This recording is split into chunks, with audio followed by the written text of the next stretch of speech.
Mtazamo wako unajenga mazingira unakutana nao katika maisha.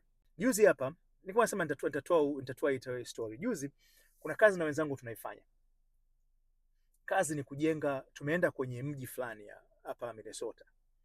Tukaenda kwenye huo mji tukapropose, tukatoa ushauri wa kufanya jambo fulani ambalo lingeleta kazi katika ule mji. Ni mji mdogo lakini una nafasi. Tukasema bwana, tukileta hii project ya aina fulani hapa, tukajenga, tukafanya hivi, utaleta kazi ndani ya huu mji.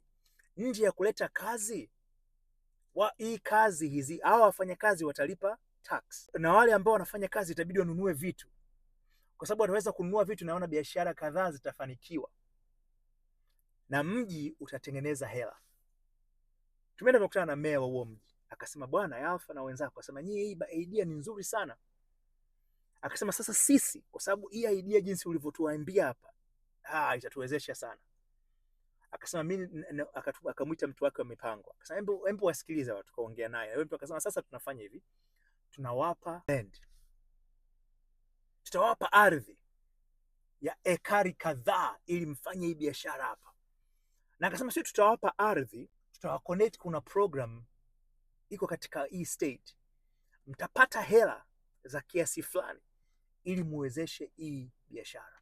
Akatuambia sasa, unaona kuna airport hapa, kuna kazi ya airport, mkifanya hii, mimi nataka niwape nyinyi kazi ya airport, mjenge airport. Mtazamo wa yule mtu, hakutuliza hata senti 5, akusema mnipe senti 5, akusema mnikatie kati yangu, akasema maendeleo mtakayoyaleta katika mji wangu yanatosha, kwa sababu ina maana nitaishi katika mji wenye maendeleo ya aina fulani. Sina haja ya kuhama kwenda mji mwingine kufuata maendeleo, kwa sababu maendeleo yatakuwa hapa. Mbongo atakwambia nipe pato langu, nipe cha kwangu kwanza, hajali maendeleo. Alafu kesho lile jambo halifanyiki, anaishi ana hela lakini anaishi kimaskini. Tofauti ni mawazo, sio kwamba sisi ni wajinga.